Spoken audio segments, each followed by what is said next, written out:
sea, por eso ahí una de sus víctimas, él le inyectó algo en el cerebro para convertirlo literalmente en un zombie y que estuviera disponible cuando él quería, ¿no? Fue abusado sexualmente cuando tenía 9 años, güey. Ahí va otro de las pinches red flags, güey. Ya tener actos de necrofilia, güey, estar fascinado por los cuerpos, por cuerpos de jóvenes, güey, ya dices, no. Confesó haber matado a 33 personas y además indicó a la policía la ubicación de 28 de los cuerpos, los cuales estaban enterrados en su casa.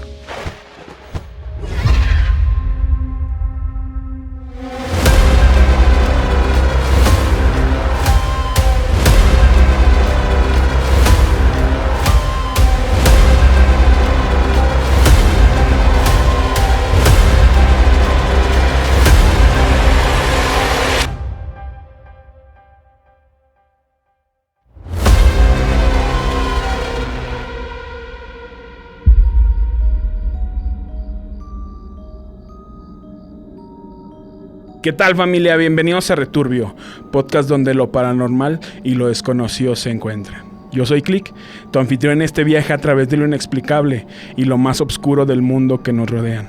Este es un podcast original de Sonora Studios y hoy quiero darle la bienvenida, pues no bienvenida, sino más bien darle continuación al capítulo 6, que ya se había prometido, güey, darle la continuación.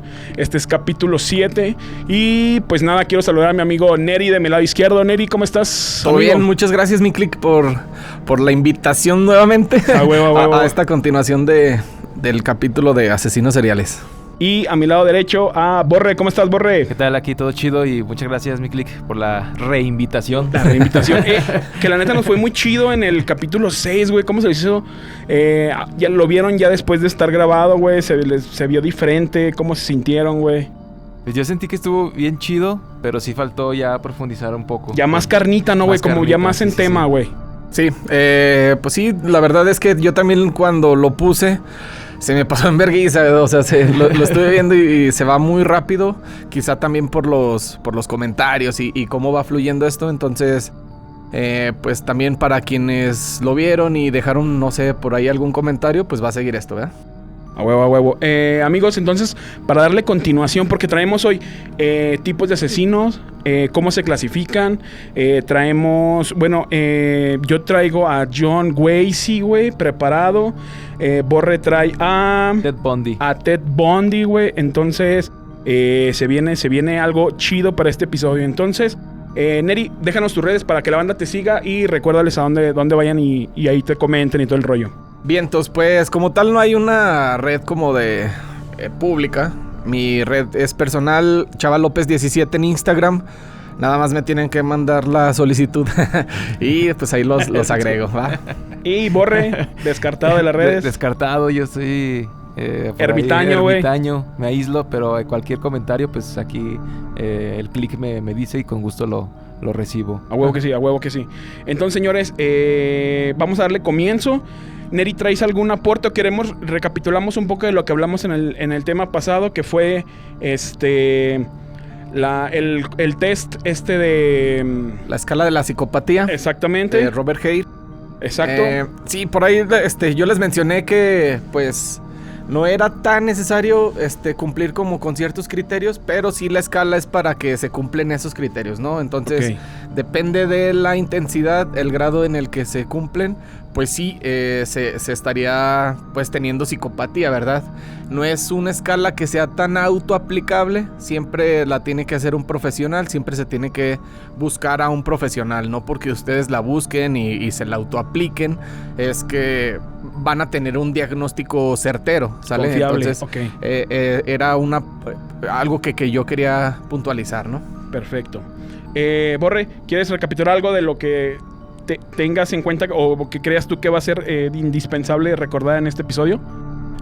Nada más considerar precisamente lo que Neri señalaba, o sea, considerar estos aspectos que, digamos, son la escala del mal, por así decirlo. Exactamente. Y tener en cuenta que son, digamos, generales, pero se pueden ir aislando, o sea, se pueden ir separando.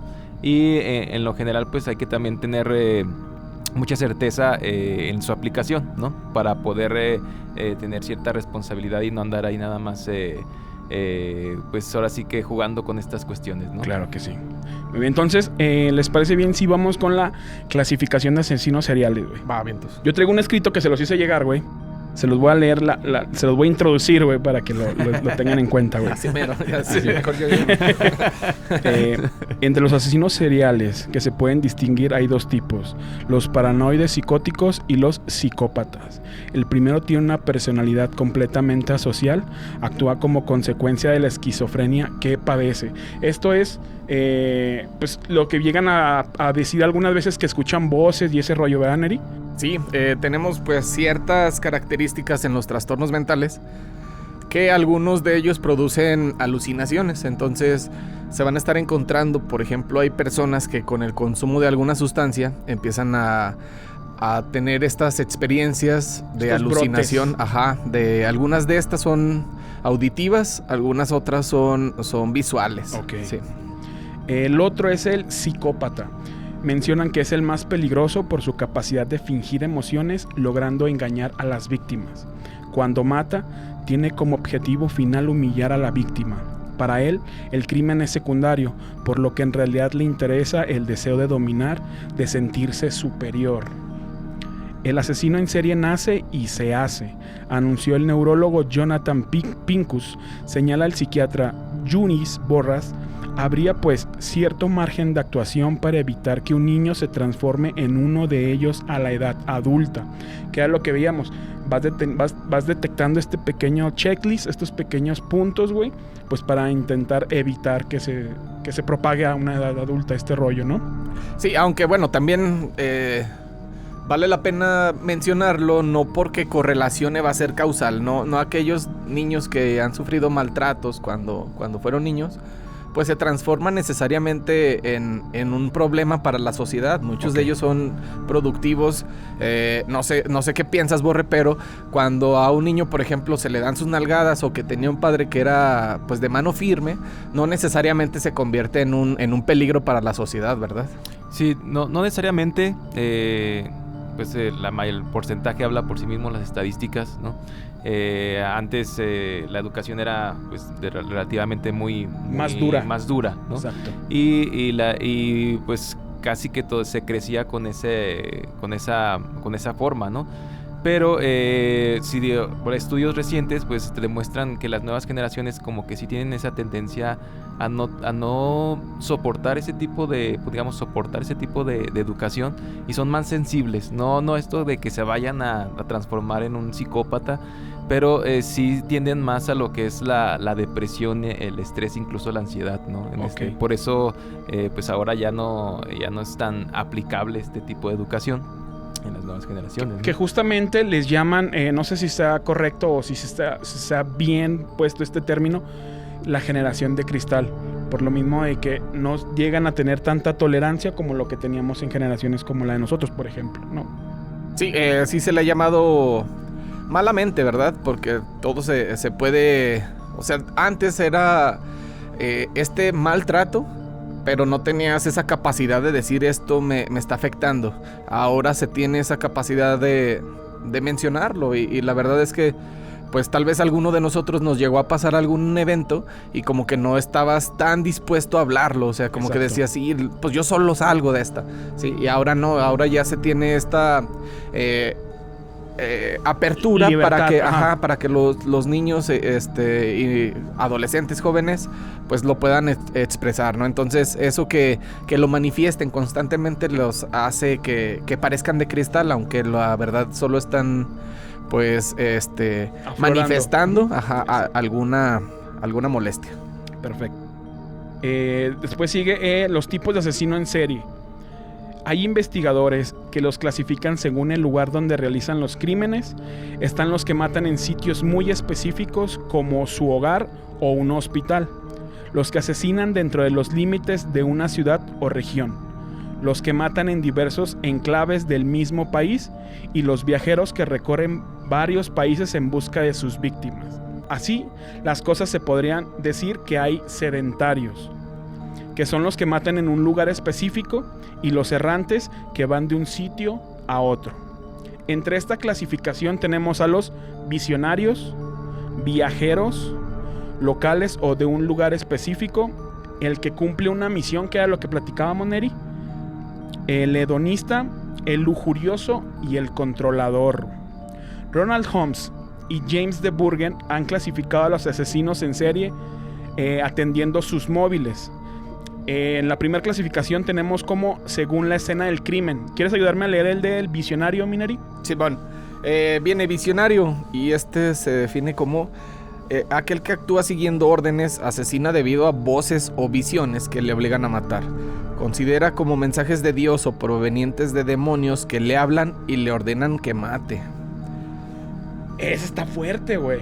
Sí, es como el que mencionaba el Borre, que es que era padre, ¿no? Era alguien muy allegado a la iglesia. ¿Quién será, güey? Ese no me suena. Hay uno que era como allegado a la iglesia y como tal, tenía actividades como en iglesia. Ok. Entonces eran tan arraigadas estas actividades que veía como el mal en aquellos que... En población que no coincidían digna. Con su mentalidad, me imagino. Ajá, sí. Porque también hay uno muy... Creo que es ¿cómo se llama el que tenía a una secta, güey? Que de hecho los hizo Es Charles Manson. Ese güey, sí es cierto. Él era... Siento que él era un visionario, güey. En cuanto a esta clasificación, güey. Se me viene un claro ejemplo de es Richard Ramírez. No sé si lo ubican. Richard, sí. Richard Ramírez, el acosador nocturno. Ajá. Por ahí le llamaban. Este tipo también, si analizamos su perfil, pues cumplía con muchas características de haber sufrido desde la niñez. Y él tenía esta creencia hacia Satanás, ¿no? Él decía que tenía que matar debido a estas circunstancias. Incluso, pero ahí tenía tatuajes de referencia al satanismo. Y pues era su modus operandi, ¿no? Causó terror por ahí en la década de los 80s. Y sí es un rockstar al final de cuentas en todo el juicio, ¿no? Pero sí, este visionario yo creo que es un ejemplo claro de Richard Ramírez, ¿no? Richard Ramírez. Perfecto. Después nos sigue que según la zona de influencia del criminal, que sería los viajeros. Ese yo lo denoto. Viajeros viajan distancias bastante considerables para cometer sus crímenes. O sea, no tiene nada más que referenciarse que son asesinos que viajan yo creo que hasta países diferentes o estados muy alejados de su lugar de radicación y tratan o buscan asesinar a estas víctimas, ¿no? Sí, bueno. El siguiente es los locales o un lugar en específico. ¿Quieres leer esa, mi Borre? Sí. Los cuales nunca dejan el lugar donde comienzan sus homicidios. Son asesinos que de ningún modo abandonan siquiera su casa o empleo mientras cometen los homicidios, ¿no? Pues es lo contrario a los viajeros, ¿no, Neri? Simón, y que tiene que ver un chorro hasta con una conducta llamada forrajeo, que es en la cual pues los animales producen y encuentran su alimento. A ver. Los hay quienes son depredadores y como tal lo que hacen es ir a cazar. Ejemplo, los lobos, ¿no? Ok.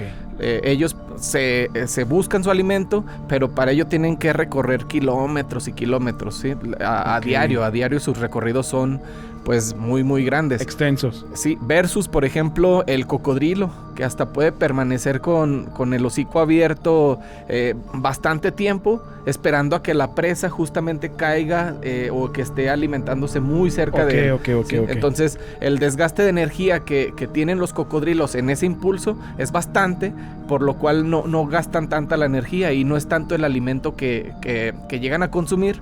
Entonces cuando lo consumen gastan mucha energía para proveerse de ese alimento, ¿no? Versus los lobos tal vez sí comen mucho y también lo gastan bastante, pero ellos sí no hay una forma en el cual llegue tanto alimento a una camada, ¿no? Entonces ellos sí lo tienen que estar buscando y más o menos me suena a este tipo de depredación en la cual tanto un asesino se tiene que estar moviendo bastante y otro no, más bien como que está esperando ahí su momento para atacar. Sí, totalmente de acuerdo. Y fíjate que no lo había pensado con esa analogía, pero sí suena muy congruente, güey.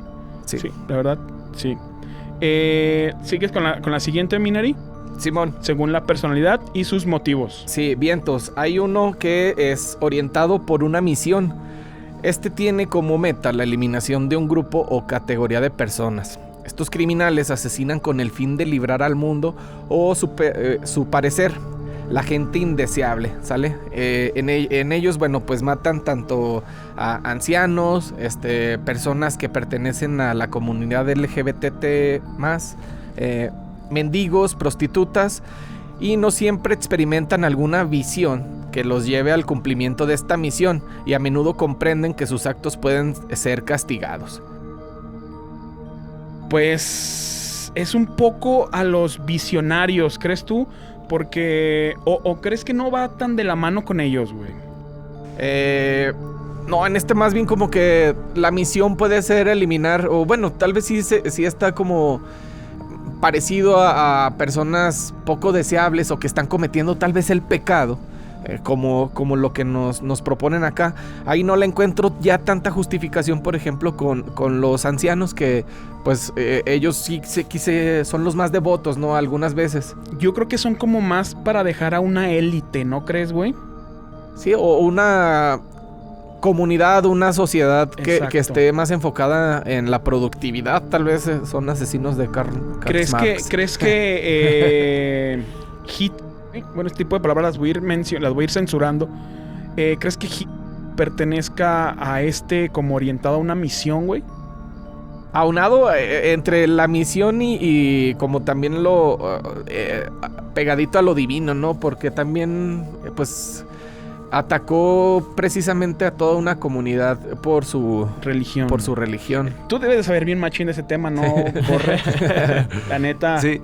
Bueno, nada, específicamente ya habíamos mencionado, creo que el programa pasado, que estaba el asesino en masa, ¿no? Que no era lo mismo que el asesino en serie. Okay. Obviamente Hit cae en esta categoría de asesino en masa porque plenamente pues él controló toda a la mayoría de la población alemana, claro, con un discurso de superioridad aria.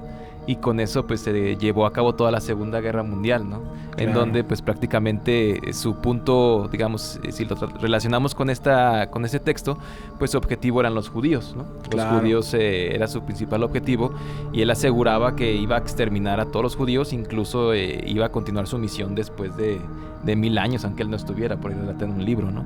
Entonces, sí caería en esta categoría, pero es más de asesino en masa. Ok, sí. Ajá. Cierto, tienes mucha razón. En esta categoría, y hablando específicamente de asesinos en series, yo creo que caen muchos. Sobre todo tenemos a Jack el Destripador, de los primeros, que se basó en tratar de aniquilar a las prostitutas de Londres. Y también tenemos por ahí se me fue el nombre, a Gary Ringrich, que también te dije. En el episodio anterior. Ajá, él también se dedicaba a matar prostitutas. También tenía como que una extraña racionamiento psicológico, y se iba con las prostitutas, a comparación de otros que, por ejemplo, en la categoría anterior, de los locales que nunca se iban, está Gacy, ¿no? Sí, claro, Gacy siempre fue en Chicago, güey. Ahí su operativo, Chicago su siempre, empresa, su casa, nunca se movió de ahí, ¿no? Entonces ahí que hay un ejemplo claro. Tienes razón, güey, tienes mucha razón, güey. Sí, y que no porque estén en una de las clasificaciones no puede aplicar para alguna otra, ¿no? Puede haber, multiclasificación. Sí. Claro. El siguiente es el hedonista. ¿Te avientas ese, mi borre? Sí. El hedonista mata porque lo emociona y es algo excitante. Está constantemente en busca de emociones fuertes, a quien el matarla causa una excitación semejante a la de beber, ingerir drogas y conducir a gran velocidad, ¿no? Este homicida, a quien el crimen le ayuda a mejorar su situación de vida, como el asesino que obtiene una satisfacción sexual al matar o al tener una experiencia sexual, por lo general una violación que inevitablemente accidentalmente acaba en asesinato, ¿no? Ok, entonces a lo que entiendo, el hedonista, busca placer. más que el fin de matar, el placer de sentirlo, ¿verdad, güey? Es como su excitación, güey. Su excitación, no precisamente sexual, sino también el asesinar a la persona, güey. Sí, va atacando directamente al sistema de recompensas, ¿no? Exacto, güey. Más que acá nosotros, no sé, abrimos el Twitter para buscar chismes y estos cabrones andan matando, ¿no? Andan buscando, andan abriendo cuerpos, güey, ¿no? Ándale. Y aquí, como decíamos, aquí el Eric puede ser multifactorial. Obviamente esto lo tienen varios, ¿no? O sea, sí. ese placer, ese hedonismo lo tienen varios. Tenemos por ahí a Jeffrey Dahmer, sentía satisfacción al guardar los cuerpos de los es que él asesinaba, ¿no? Porque una de sus razones de guardarlo era crear, digamos, el cuerpo perfecto que no lo abandonara, ¿no? O sea, por eso ahí una de sus víctimas, él le inyectó algo en el cerebro para convertirlo literalmente en un zombie y que estuviera disponible cuando él quería, ¿no? Cuando él quería. ¿Qué pedo con esa banda, güey? Sí, fue una de sus acciones más locochonas, ¿no? De que literal casi que le hizo una lobotomía ahí en su departamento. Y el objetivo era crear una persona que nunca le dijera que no, ¿no? Ok, tenerlo bien sodomizado, güey, siempre, güey. Así es. Bestia, güey. Y que esto lo tenemos o lo vamos encontrando en ciertos fragmentos en distintas películas, ¿no? Por ahí nos encontramos con algunas en las de... ¿cómo se llama esta del...? Verga. ¿Cuál, amigo? Tiene varias. El dragón rojo. Ah, sí, el silencio de los inocentes. El silencio de los inocentes. Y las otras, que es básicamente el protagonista. Sí. Yo no sé cuál sean, güey. Sí, la que habla de Aníbal, ¿no? Aníbal Lecter. Que en la de la película, creo que es la del silencio de los inocentes, a este policía que es muy mamonzón y pues como muy autoritario, le hace una lobotomía, le quita el juicio, y lo hace justamente servicial. A ver, para puntualizar, güey. ¿Qué es o qué cuesta una lobotomía, güey? Ya no están permitidas, güey. Ya no hay, lo güey. dejan. Ya no. Bueno, ¿qué era, güey? Una lobotomía era como una, digamos, una operación, una incisión aquí en la parte de la cabeza. Ajá. Para curar trastornos, ¿no? Ok, como para reprogramar algo así. Ajá. Sí, es que lo que les mencionaba, cuando se dañaban ciertas estructuras, se reconocía que se cambiaba el comportamiento. Entonces, en esta parte le quita, según yo, en el área prefrontal, que es donde está el juicio, raciocinio y eso. Entonces, le quita un pedacito y le cambia totalmente el comportamiento. De ser alguien muy grosero, le quita esa parte, se la cocina e incluso se la da de comer. Y lo hace, pues, muy servicial. Hasta le dice, oye, ¿qué piensas de la detective? Se está portando muy grosera. Y este vato que hasta le decía, y te voy a hacer mía, y no sé qué tanto le tiraba, ya le dice, deberías de portarte más educada. Pero ya muy, muy servicial, dócil. muy sumiso. Okay. Ajá, dócil, ajá, totalmente. Ok. Y nos quedamos en el hedonista, ¿verdad? Simón. Y por último tenemos el controlador. Siente la necesidad de atormentar y torturar a la gente. Obtiene satisfacción no siempre sexual. Su búsqueda de placer radica en tener el control total de la vida y muerte de una persona. Busca ante todo su satisfacción, que le da dominar a una víctima inerte. A la madre, güey. O sea, Sí. no precisamente... No, sí, o sea, sí busca también el matar a la persona, pero tenerla en su totalidad controlada, ¿no, güey? Cautiva, güey. Yo creo que todos tienen esa característica. Yo creo que la sí, mayoría de todos, güey. Sí. Bueno, aquí bueno, no, sí es que también nos menciona que no siempre tiene que ser sexual, pero pues me imagino que debe haber casos en los que sí, güey, ¿no? Pues hay quien, ese sistema de recompensas que mencionábamos, pues está muy atraído por quitar la vida, por ellos tener ese poder de incluso que la víctima tenga ese miedo, que lo reconozca como tú tienes mi vida en tus manos, ¿no? Entonces por ahí va, incluso el poder llega a ser bastante más fuerte que en este caso el coito, ¿no? Ok. Sí. Sí. Pasa a segundo plano, güey. Sí, claro. ¿Verdad? Sí. Ok, y por su método tenemos el organizado y el desorganizado, güey. Vámonos directamente al organizado. ¿Quieres leer la definición del organizado, Mineri? Simón, dice, organizado es una persona metódica que planifica cuidadosamente sus crímenes, acecha a su presa, la víctima se siente seleccionada durante semanas.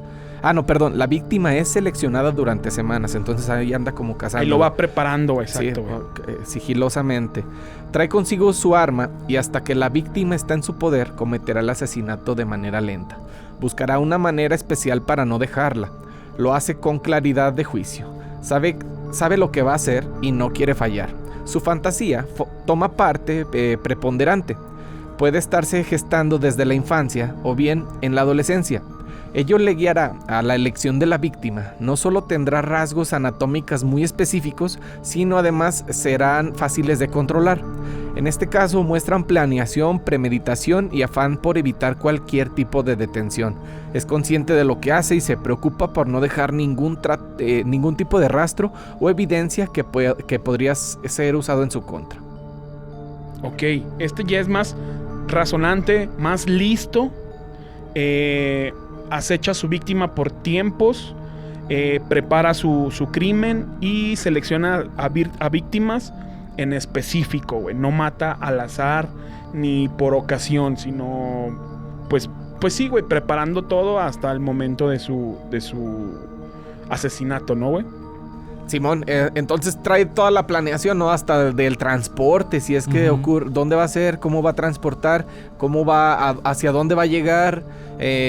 Si es lo usaban algunos, por ejemplo, que se iban a lugares aledaños, ¿no? Entonces ahí tendría que estar previendo alimentos, líquidos, etcétera, ¿no? Entonces muy, muy planeados, metódicos y aquí la principal es que lo hacen en sus cabales. Exacto. Y con toda la planeación. Así es. Y yo creo que también van aprendiendo, ¿no? Van aprendiendo en el curso. O sea, son asesinos que en su primer crimen, por así decirlo, a lo mejor tienen fallas y ellos mismos van viendo qué es lo que pasó, ¿no? Exacto. Y van evolucionando, digamos la palabra así, van evolucionando hasta casi que tener el crimen perfecto. Exacto. Pero también hay que contextualizar, yo creo un poquito, digamos 70s, 80s, pues esta parte de la medicina, de la antropología física, pues era menos desarrollada que en la actualidad, ¿no? O sea, encontrar pistas en una escena del crimen era más difícil, complejo, güey. ¿no? Era más complejo. Y por eso muchos de estos asesinos, pues, podían actuar de manera, digamos, más fácil, más ¿no? libre. Incluso algunos fueron detenidos y fueron puestos en libertad porque no tenían las pruebas suficientes. Por ahí, incluso Ted Bundy, por ahí lo apresaron y enseñó simplemente otra identificación y con eso la libró, ¿no? O sea, ya en la actualidad ya no podrías hacer eso, ¿no? Es más complicado ser meticuloso como lo señala aquí ahorita. Sí, ¿no? Entonces yo creo que también ayudó el contexto a que estos asesinos se desarrollaran como las personas que fueron, ¿no? En el sentido de ser muy cautelosos y tener esa organización, yo creo. Correcto. Sí, que hasta el local y versus el que se traslada también se modifica bastante por la actualización de tecnología, ¿no? Muchos de los casos quedan libres porque era mi carpeta y mi rancho y cámara. Sí, cada quien sus cubas. Sí, entonces, no había una comunicación que lo vemos en muchos de los casos que no se resolvían justamente por eso, por la poca comunicación o nula que había entre departamentos de policía, de estados. Sí, y algunas veces incluso en municipio a municipio ya no se comunicaban. Acá ya la actualización de bases de datos, el rastreo... Ya es mundial, güey. Sí, ya tu chip, ya si tú viajes a donde viajes, ya te lo localizan, ¿no? Tu teléfono. Sí. Entonces sí es algo que nos hace poco rastreables. Y el ADN, ¿no? O sea, las pruebas de ADN que ya son así como que bien exactas, ¿no? Muchos crímenes no se resolvieron hasta ya casi el 2000 cuando se empezó a utilizar esta técnica para encontrar evidencia, ¿no? Porque los cuerpos pues realmente encontraban ya de manera en huesos y pues quién era, ¿no? Sí, era muy complicado, ¿no? Y no nos vamos tan lejos, ¿no? O sea, si tu teléfono se puede desbloquear con tu cara y estás todo despeinado, imagínate un biométrico de una cámara de un C5, ¿no? O sea, ya no te le pierdes al gobierno tan fácil, mijo. Sí, ahorita ya está más cabrón. Sí, está muy, muy cabrón, güey. Sí. Y qué chido, ¿no? Sí, la verdad es que qué chido. No, así que, no mames, está bien perro difícil, güey. Sí, es que acá a las personas que se tienen que cuidar, pues es muy cabrón, ¿verdad? No, ya la pusieron bien perra. A un simple mortal como uno, pues no, qué bueno. La verdad es que nos mantiene seguros, güey. Ya no te desaparecen tan fácilmente, ¿no? Sí. Digamos así. Sí. Y por otro lado está el desorganizado, güey. Voy rápido con el desorganizado. Dominado por sus impulsos subidos, no planea el delito y por lo tanto no escoge a sus víctimas de manera lógica, que es lo contrario. Elige espontáneamente, domina y mata con cualquier arma que esté a su alcance, misma que no se preocupará por llevar. Utiliza los materiales que tiene a la mano. La escena del crimen es, por lo general, el lugar del encuentro. Se puede observar claramente una violencia excesiva, incluso mutilación de genitales o partes del cuerpo de las víctimas. Los expertos dicen que se debe a la falta de planeación del crimen. El cuerpo es dejado en la escena y a la vista. Practica actos sexuales después de la muerte. O sea, vamos con la necrofilia, güey. Cuando se presentan características de organizados y desorganizados, se habla de un tipo combinado. Puede insinuar que el asesino no es uno sino dos, o un cambio de planes debido a un incidente durante la cadena de asesinatos. Ok, esto me trabé bastante, pero nos quiere decir que pues puede ser un organizado, pero por tanto que planea, pues llega a resultar algo fallido y se convierte en ese asesino, en un asesino desorganizado, ¿no? O al revés. Puede ser desorganizado en sus primeros momentos, primeras víctimas, y va aprendiendo, ¿no? También va aprendiendo cómo dejar menos rastro, ¿no? Exactamente. Tenemos los modus operandi del desorganizado. ¿Los quieres leer, mi Borre? Modus operandi. Está hasta abajo, amigo. Página 111. Estoy como los morrillos. Sale desorganizado. Usualmente llega y se va de la escena del crimen caminando, ¿no? Como si nada. Okay. El ataque del asesino será furioso y decisivo. La víctima recibirá heridas rápidas que serán desde un principio mortales. Es silencioso. Por lo general internaliza su furia, enfado y miedo. Tiene una imagen pobre de sí mismo y por lo tanto se siente excluido. Es solitario, completamente aislado de la interacción social. Es incapaz de relacionarse con los demás. Suele tener dificultades para tener relaciones sexuales. Se siente inferiores al resto de la gente. Y su casa y tanto pertenencias demuestran poco orden y bastante suciedad. Suciedad, güey. Bastante lógico, güey, ¿no? Uh-huh. Sí. Vamos con el organizado. ¿Lo quieres leer ese tú, Mineri? Me lo aviento. Me lo chuto para que ya continúes. Bueno, okay. Sí, el organizado. Dice, no es una persona disciplinada. Tiene comportamiento desconcertante. Fácilmente externa enojo, frustración y miedo. Es identificado como niño problema. Tuvo dificultades para concluir sus estudios, aunque fuese considerado como un buen estudiante, al igual que su escasa permanencia laboral. ¡Ojo! Si cambian mucho de jale. Los contraten. Oye, güey, aquí como que resulta algo contradictorio, ¿no, güey? O sea, tú dices, es un asesino organizado y nos dice que es una persona... no es una persona disciplinada, güey. O sea, cuando en teoría yo creo que a mí me dices es un organizado, pues es disciplinado, güey. Sí. Y en realidad, ante la teoría, al parecer no lo es, güey, ¿no? Sí, a lo que han encontrado, ¿verdad? Exacto. Todos estos perfilamientos los hacen retrospectivamente. Cuando los agarran, a ver, vamos a ver pues cómo era este. Okay. Sí, entonces, sí, claro. no necesariamente todos aplican acá. Sí. Pero es lo que se ha encontrado, ¿verdad? Ok. Dice, tendrá antecedentes policíacos, merced a su conducta delictiva. El trabajo le permite sobrevivir. Sin embargo, es despedido por su conducta extravagante. Se sentirá superior al resto de las personas, ya que se considera demasiado inteligente. Tiene buena habilidad para comunicarse y hablar. No es capaz de establecer relaciones duraderas y efectivas. Y tiene un podcast. Ojo ahí con los podcasteros, güey. Ok, entonces este fue el organizado.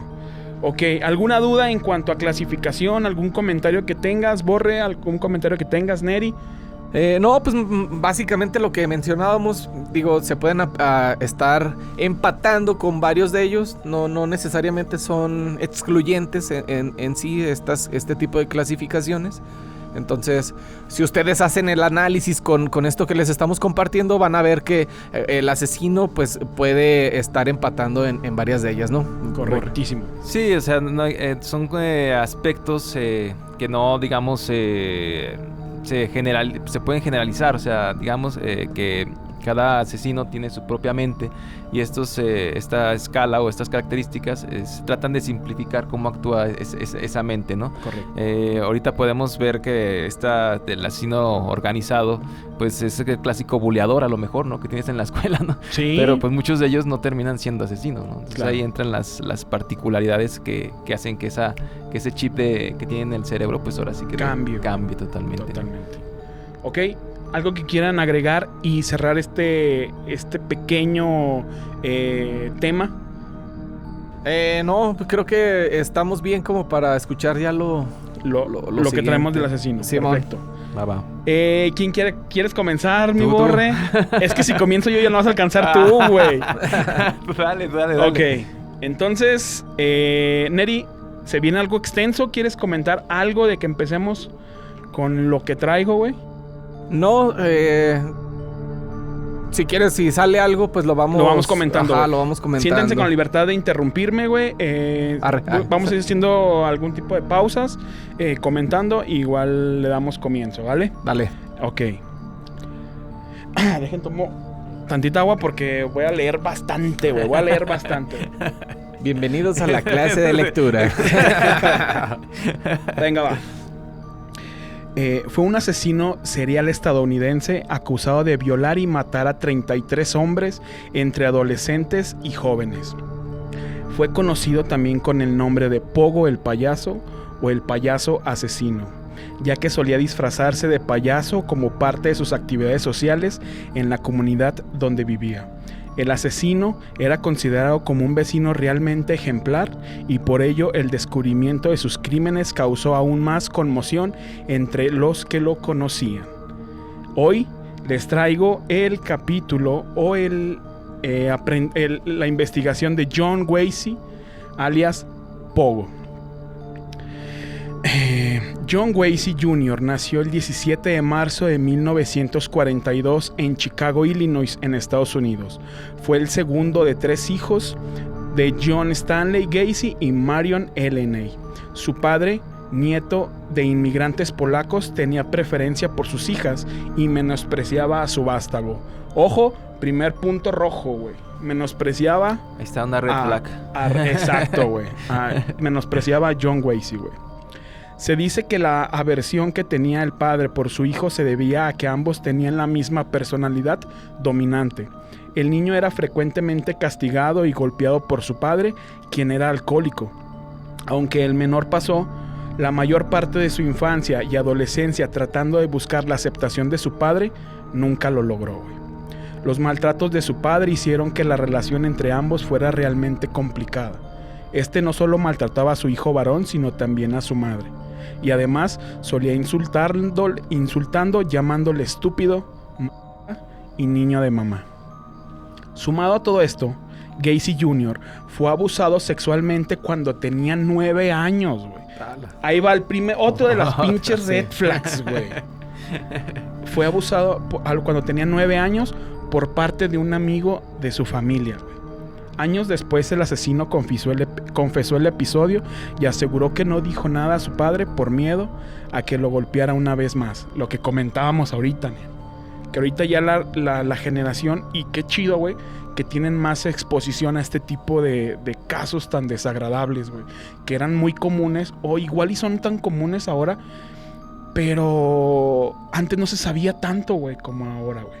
Sí, pues la verdad es que esta apertura ha ido identificando, ¿no? Hasta este tipo de patrones en los cuales los niños principalmente son abusados por familiares o conocidos cercanos a familiares, ¿sí? Y se dan en situaciones de juego en las que el adulto le dice, vamos a jugar a algo, solo esto lo vamos a mantener entre tú y yo, ¿sale? Entonces, si su hijo les dice por ahí que tiene un juego secreto, yo les haría caso. Créanme. Y busquen a pues un psicólogo de Ministerio Público.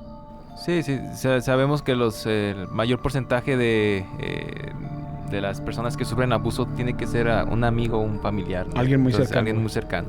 Y desafortunadamente, pues este perfil o estas acciones las sufrieron la mayoría de los asesinos en serie, ¿no? Sí. A final de cuentas. Correcto. Continúo. Todo esto, en conjunto con la acusación constante de su padre de ser homosexual, provocó que Gacy Jr. tuviera diversos problemas sexuales que se manifestarían años después, y no solo en su conducta asesina, sino también en su obsesión por la pornografía, los chicos y la violencia en el sexo. Gacy tampoco fue un niño saludable. Tuvo problemas respiratorios desde temprana edad debido a que cuando estaba en el útero de su madre respiró sus propias heces. Su condición cardíaca lo hizo incapaz de poder jugar y relacionarse con otros niños, otro hecho que su padre consideró como un fracaso de su parte. Ok, entonces aparte de todo lo psicológico que vivió, se tiene como en teoría que este problema que tuvo en el útero de la madre también llegó a provocar como que ciertas afectaciones, me imagino que en el raciocismo, o ¿qué podría ser, Neri? ¿Sabes? Pues fíjate que se ha asociado, por ejemplo, el bajo peso al nacer, o que hayas tenido, que la madre se haya alimentado mal, con, por ejemplo, que no tengas buena memoria o que no tengas buena capacidad cognitiva. Y eso se ha asociado. De hecho, tengo una compañera del doctorado que justamente va a hacer eso.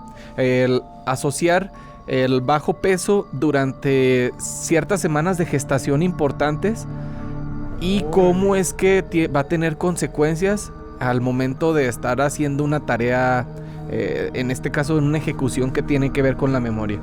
Está fuertemente asociado todo ese pedo lo que está pasando, ¿no? Entonces, si lo que alimento o ciertas propiedades pues tiene heces fecales, imagínate si alimentándote mal, sí, ahora alimentándote de algo peor, pues, aversivo, dañino. Totalmente. ¿Comentado algo? Sí, bueno, yo creo que más bien el padre de Gacy lo bulleaba en el sentido de, sí, de esas deficiencias físicas, ¿no? Que tenía a consecuencia de su manera de nacer, ¿no? Sí, claro. Entonces aquí, factor número 1, yo creo que el papá ahí fue el causante, el inicial de todo. Continuamos. Además, cuando tenía 11 años, sufrió un desafortunado accidente. Cuando un columpio golpeó en la cabeza a Gacy, cayó inconsciente. A causa de esto, sufrió desmayos los 5 años siguientes. A los 14 años, sufrió un ataque de epilepsia y a los 16 años fue diagnosticado con un coágulo en el cerebro. Posteriormente, le recetaron medicamentos y el problema desapareció. Lo que les comentaba en el episodio pasado, que yo recordaba que algún asesino había sufrido un accidente en un columpio. Era este cabrón, güey. Cuando se hizo mayor, los problemas con su padre se agravaron y el chico en ocasiones le devolvía los golpes. Durante su época de escuela asistió a 4 colegios diferentes, pero los abandonó todos. A los 20 años finalmente decide irse de casa y se mudó a Las Vegas. Allí consiguió un empleo en una funeraria y desde ese momento quedó fascinado con los cadáveres, sobre todo con el de los más jóvenes. Tan es así que aquí es donde experimenta por primera vez la necrofilia, güey. Confundido por lo sucedido y alejado de su familia, decidió regresar a Chicago. Se inscribió en la escuela de negocios de Northwest Business College, donde posteriormente se graduó. Así comenzaría lo que sería una breve etapa de éxitos, primero como vendedor y luego como empresario. Aquí ya se nos fue a la chingada, Gacy, güey.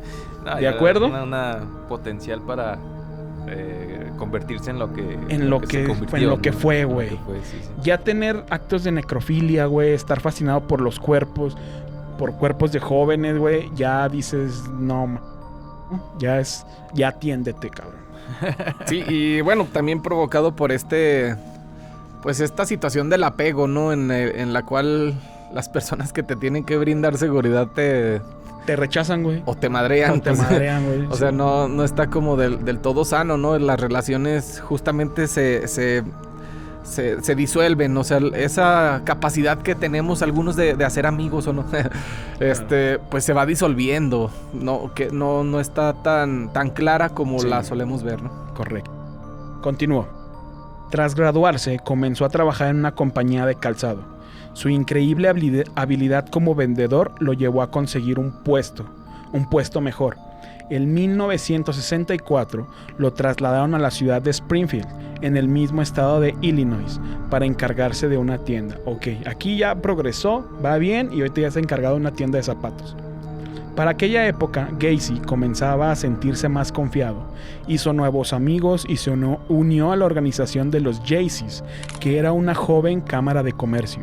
Allí se convirtió en uno de los miembros más populares, entusiastas y simpáticos del grupo. Estaba así a un paso de ser uno de los hombres más respetados de la ciudad.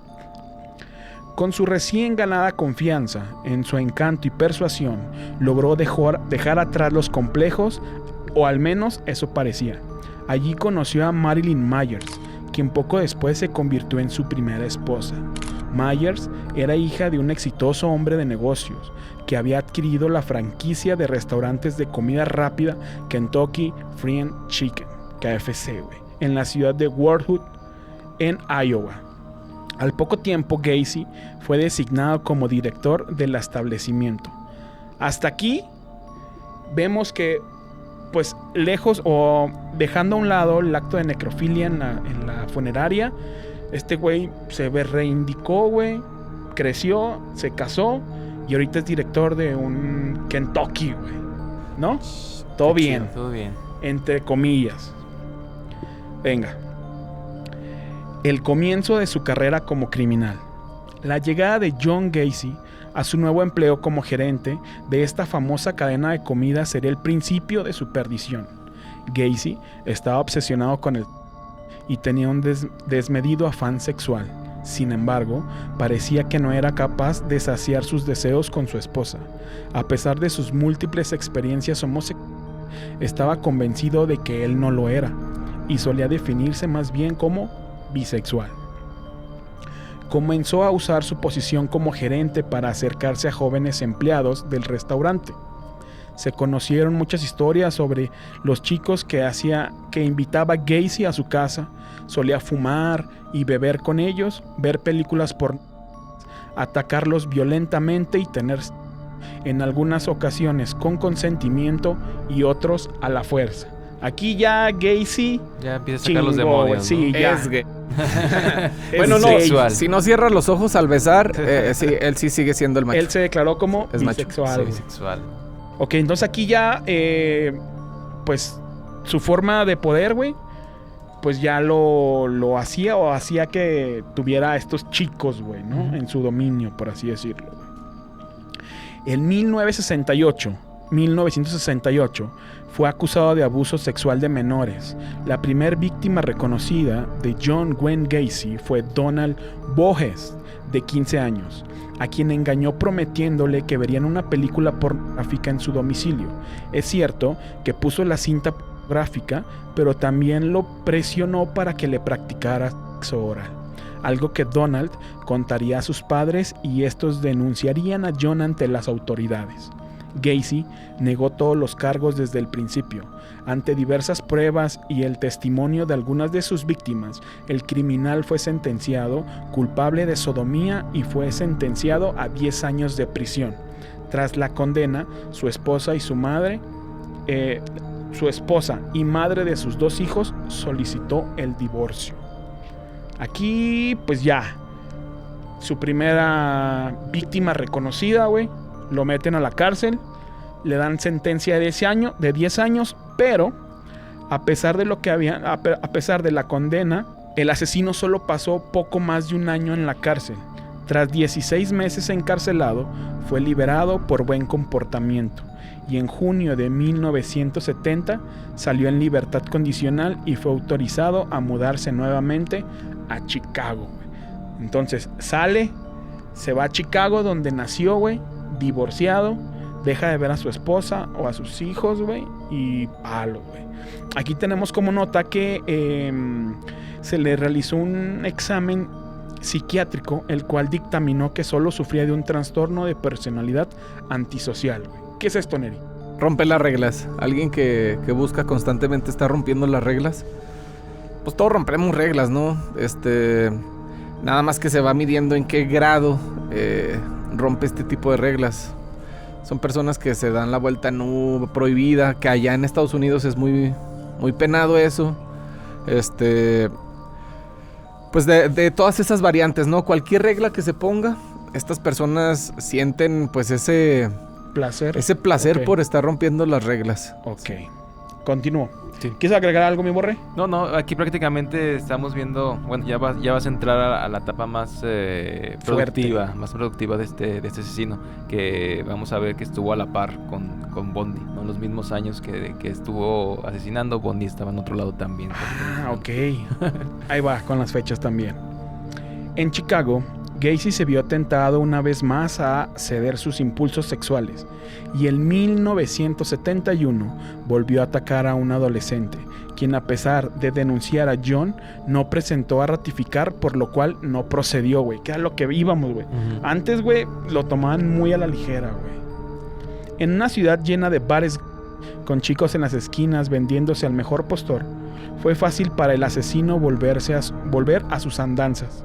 En este mismo año decidió comprar una casa en el municipio de Northwood Park, ubicado en el condado de Cook, en Illinois.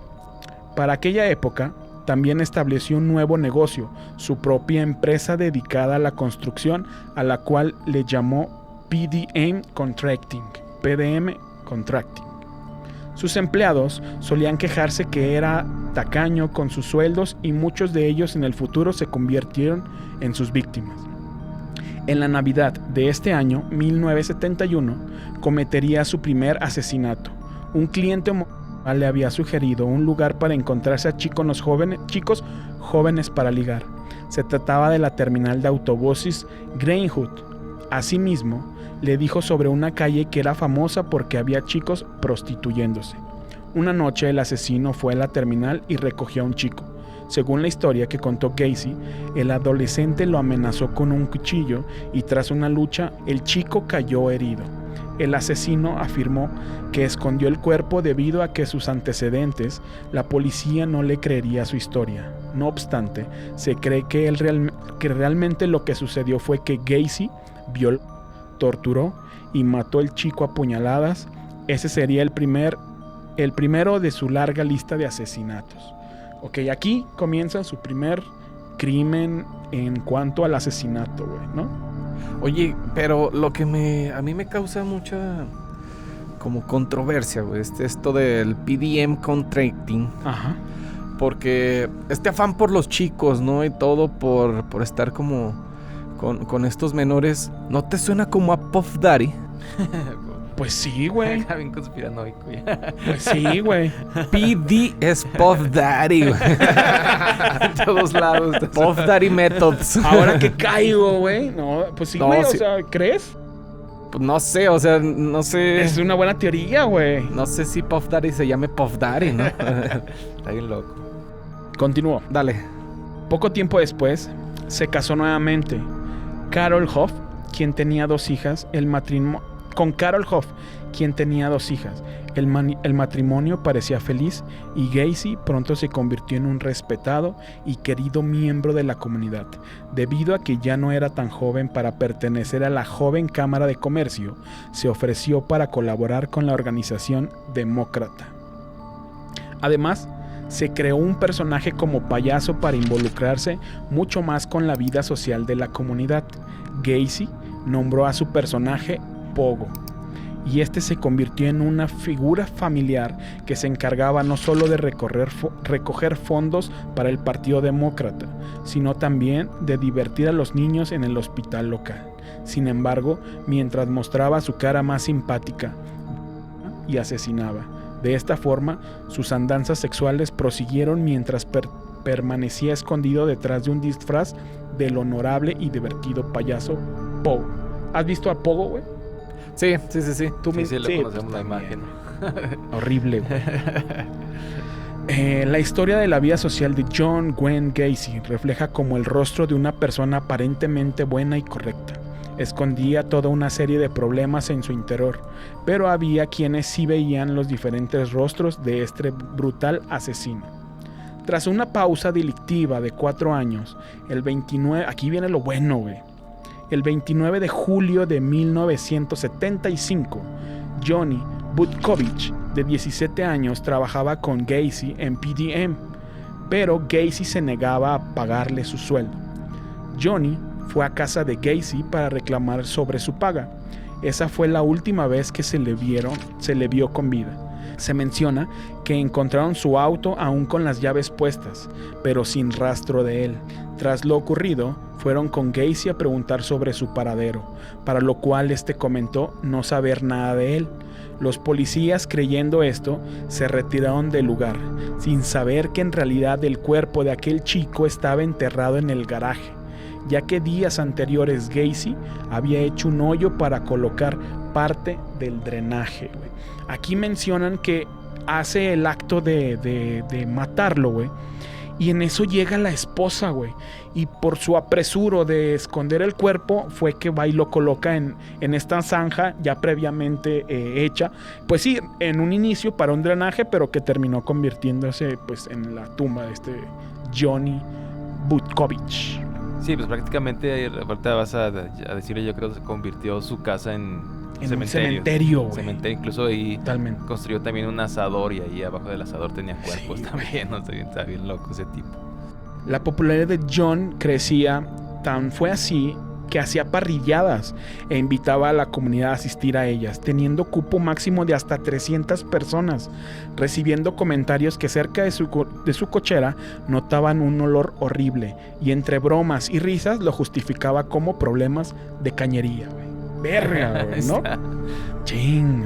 Es que vivo en el centro. Ya es vieja, güey, ¿no? Gacy aprovechaba cuando su esposa Carol no estaba en casa para llevar a sus amantes. Así pasaron años hasta que finalmente el matrimonio terminó por deteriorarse. Hasta en marzo de 1976 se divorciaron, comentando que muchas veces sorprendió a Gacy viendo revistas de contenido explícito de hombres.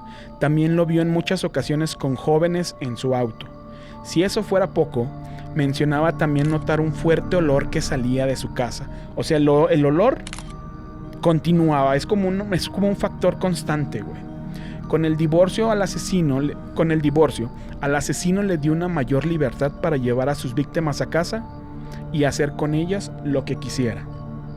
El 6 de abril de 1976, Darrell Samson, de 18 años, reportado como desaparecido y años después identificado por ser víctima de Pogo, encontrándolo enterrado bajo el comedor. 14 de mayo del mismo año, se suman 2 jóvenes más a la lista de desaparecidos, Randall Rafflet y Samuel Stapleton, uno de 15 y otro de 14 años. Ambos nunca llegaron a casa, dejando rastro de desaparición en diferentes partes de la ciudad para después ser enterrados bajo la misma casa de Gacy. Mitchell Bonin, de 17 años, trabajaba en un restaurante y en junio de 1976 había quedado de ir a la estación de tren para recoger a su tío, pero nunca llegó. Billy Carroll Jr. era un típico niño problema que el 13 de junio, igual 1976, salió de su casa y ¿qué creen? No llegó. Nunca regresó. 5 de agosto, Jimmy Jaken, de 17 años, desapareció después de haber realizado una llamada a sus papás. 12 de diciembre de 1976, Gregory Goskik dejó a su novia después de una cita en Pontiac 66. Al otro día la policía encontró su carro, pero a Gregory no.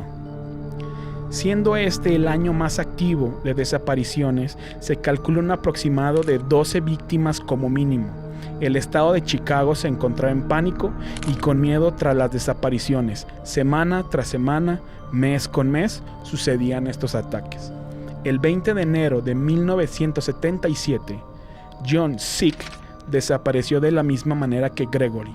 Encontraron su auto, no rastros de él, güey. El 15 de septiembre de 1977, Robert Gilroy, de 18 años, iba a montar a caballo con sus amigos, pero nunca llegó. Algo que comenzaba a causar alarma en las autoridades era que todos estos chicos, o la gran mayoría de ellos, tenían un nexo con PDM, la empresa de la cual Gacy era dueño, pero nunca fue investigado, güey. El modus operandi de Gacy consistía que una vez dentro de su casa les ofrecía marihuana y alcohol. Comenzaba a mostrarles pornografía heterosexual para luego cambiar a pornografía homosexual. Si el invitado, esto es bien clave, güey, si el invitado no presentaba objeción ante aquello, continuaba con su truco. Una vez que sus víctimas se hallaban esposadas, Gacy comenzaba un ritual elaborado de tortura, durante el cual colocaba una bolsa de plástico en la cabeza y la sumergía en la bañera llena de agua, reviviéndolas luego de que perdieran el conocimiento. Eventualmente, los jóvenes morían a raíz del detallado o bien eran estrangulados con una cuerda. De acuerdo a lo mencionado por John Wayne, durante sus asesinatos recitaba un salmo católico. Aparentemente, solo aquellos jóvenes que se negaban a participar en el juego sobrevivieron. Que era lo que les decía, güey.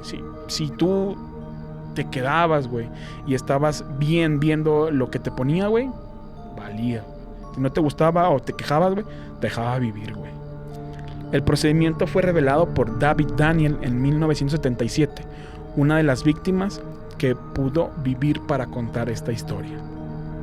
Otro de ellos fue Jeffrey Rignall, punto clave para después comenzar la persecución de Pogo. Rignall, al que John había secuestrado, drogado, agredido sexualmente y abandonado en un parque público en 1978, denunció lo que había ocurrido ante las autoridades. Lo ignoraron, pero no desistió.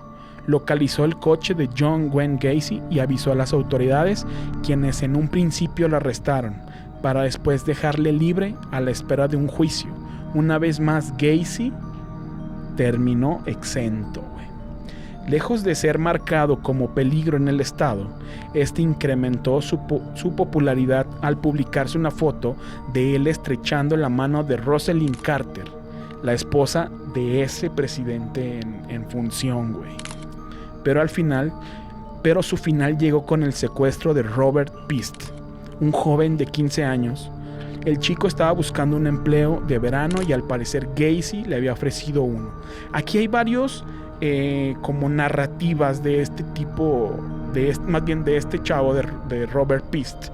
Hay una en la que dicen que él estaba buscando trabajo y se lo encuentra.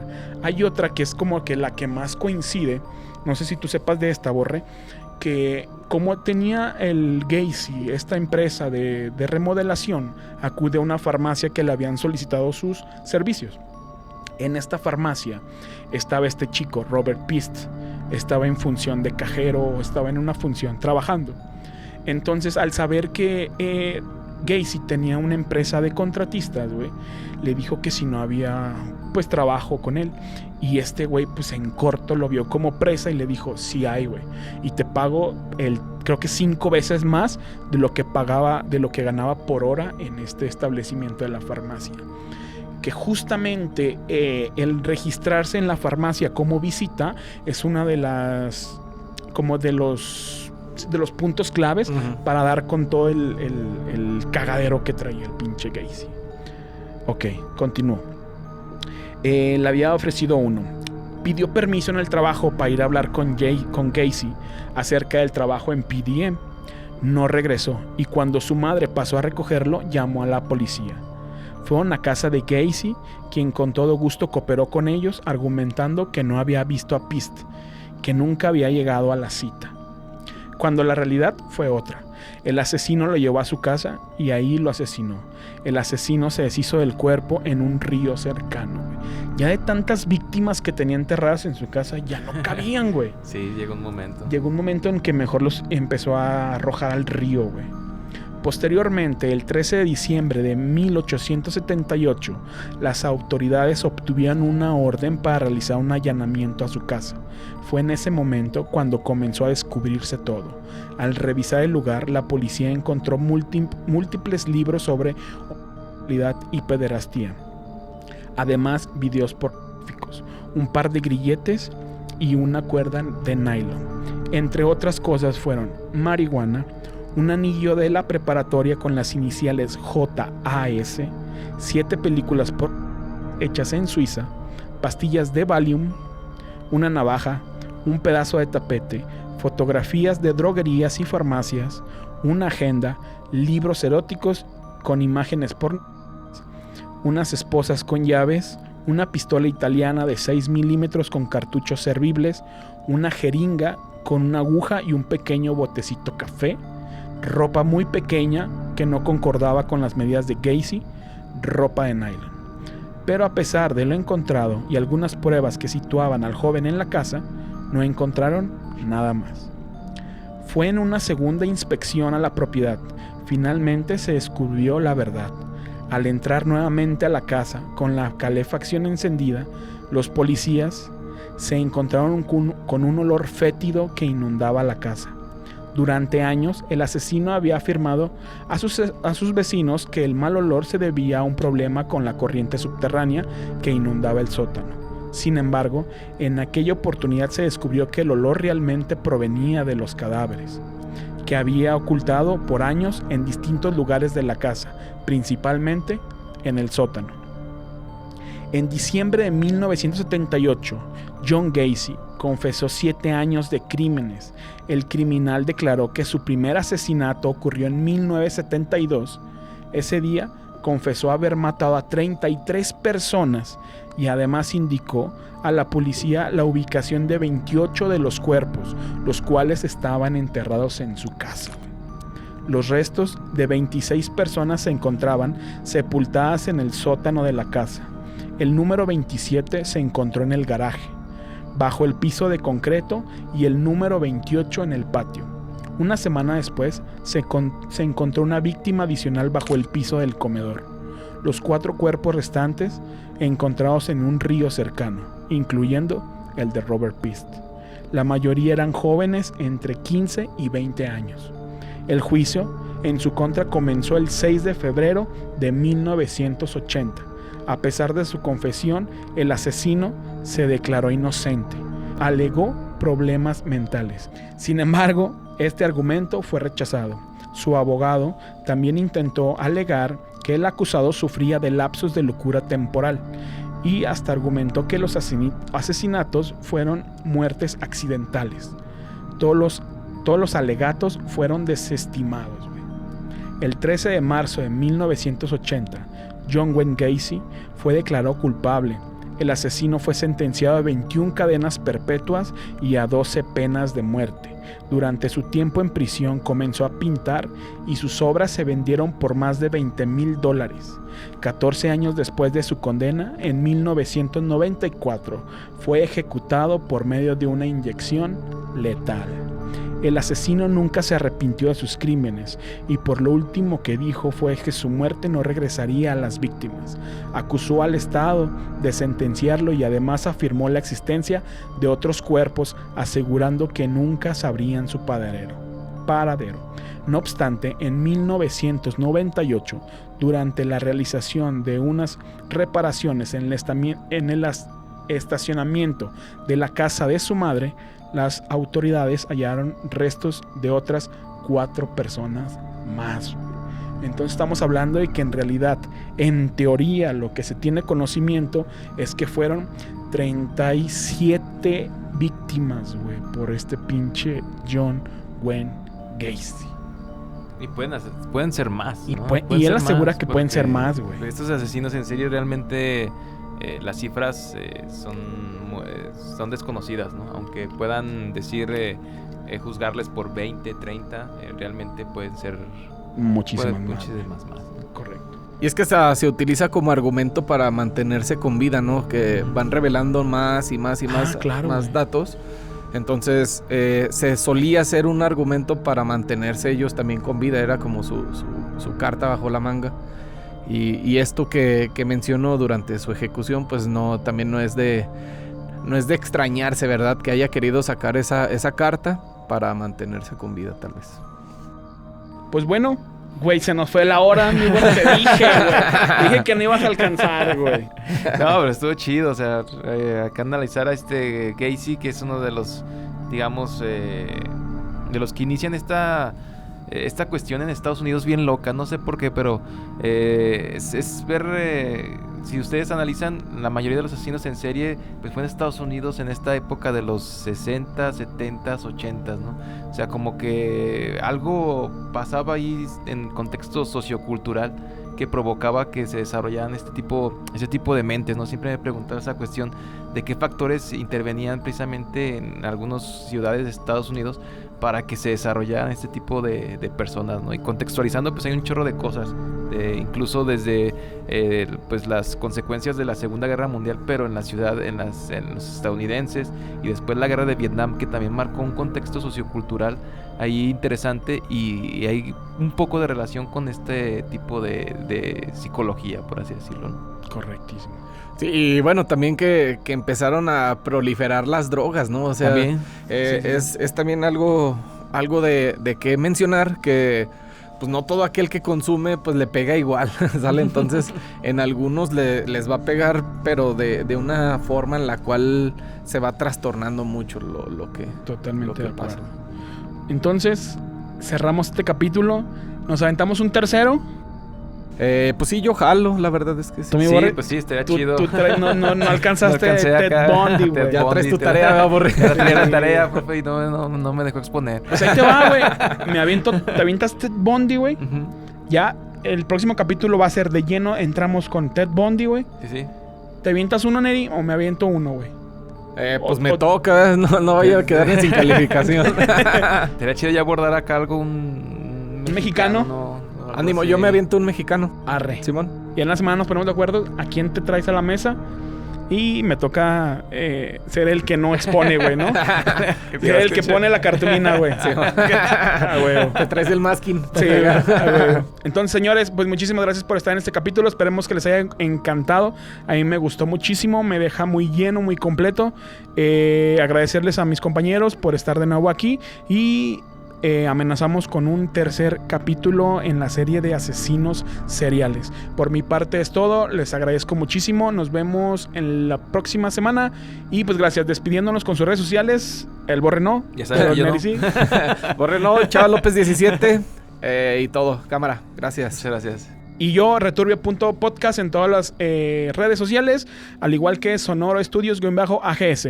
Nos vemos, señores, que llevamos prisa. Bye, bye.